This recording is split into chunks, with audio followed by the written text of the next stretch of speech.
Bangladesh cricket বোর্ডের কঠোর অবস্থানে হক চুকিয়ে গেছে ভারত ও বিসিসিআই। মুস্তাফিজুর রহমানকে আইপিএল থেকে বাদ দেওয়ার পর বিসিবির অনড় দশা দেখে নড়েচড়ে বসে ভারত। সাথে সাথে প্রস্তাব দেয় মুস্তাফিজকে আইপিএলে ফেরত নেওয়া হবে এবং তার বিনিময়ে বাংলাদেশ ভারতের মাটিতে বিশ্বকাপ খেলতে যাবে কিনা। তবে সেই প্রস্তাব তুড়ি মেরে উড়িয়ে দিয়ে আরও একবার সাফ জানিয়ে দেয় কোনো মতেই ভারতে বিশ্বকাপ খেলবে না বাংলাদেশ। 9,20,00,000 রুপিতে মুস্তাফিজকে মিন্নিলাম থেকে কিনে নেয় আইপিএলে 3বারের চ্যাম্পিয়ন কলকাতা নাইট রাইডার্স। তবে অযাচিতভাবেই বিসিসিআই কলকাতাকে নির্দেশ দেয় মুস্তাফিজকে দল থেকে বাদ দিতে হবে। মুস্তাফিজ বা বাংলাদেশের প্রতি বিদ্বেষ এত বেশি ছিল যে কলকাতার পেজ থেকে মুস্তাফিজের সব ছবি ও ভিডিও ডিলিট করা হয়। এই ঘটনার সাথে সাথে কঠোর পদক্ষেপ নেয় বিসিবি।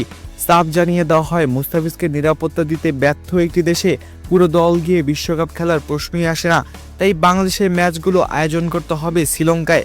বাংলাদেশের এমন কঠোর পদক্ষেপ দেখে ভড়কে যায় ভারত। তখন বিসিবিকে প্রস্তাব দেওয়া হয় মুস্তাফিজকে ফিরিয়ে নেওয়ার। দৈনিক কালের কণ্ঠের প্রতিবেদনে বিসিবির এক পরিচালকের বক্তব্যে বলা হয়েছে, আমরা প্রস্তাবটি গ্রহণ করলে ইনিংস ঘোষণার পর সেই ইনিংসে পুনরায় ব্যাটিং শুরু করার মতো ব্যাপার হয়ে যেত। আমরা তাই সেটি গ্রহণ করিনি। বিসিসিআই এই প্রস্তাব আসার আগেই অবশ্য বিসিবি জানিয়ে দিয়েছে নিজেদের কঠোর অবস্থান। তবে বিসিসিআই সভাপতি তা হজম করতে পারেনি। তাই মুস্তাফিজকে আইপিএল থেকে বাদ দেওয়ার পর আবারও ফিরিয়ে নেওয়ার প্রস্তাব জানায়। মুস্তাফিজ আইপিএলে না থাকায় অবশ্য এরই মাঝে ভারতীয় গণমাধ্যমে হাহুতাশ শুরু হয়ে গেছে। কারণ বাংলাদেশের এই তারকা আইপিএলে যাওয়া মানে বাংলাদেশের বিশাল জনগোষ্ঠীর সমর্থন পাওয়া, সাথে সম্প্রচারের লাভের অঙ্ক তো রয়েছেই।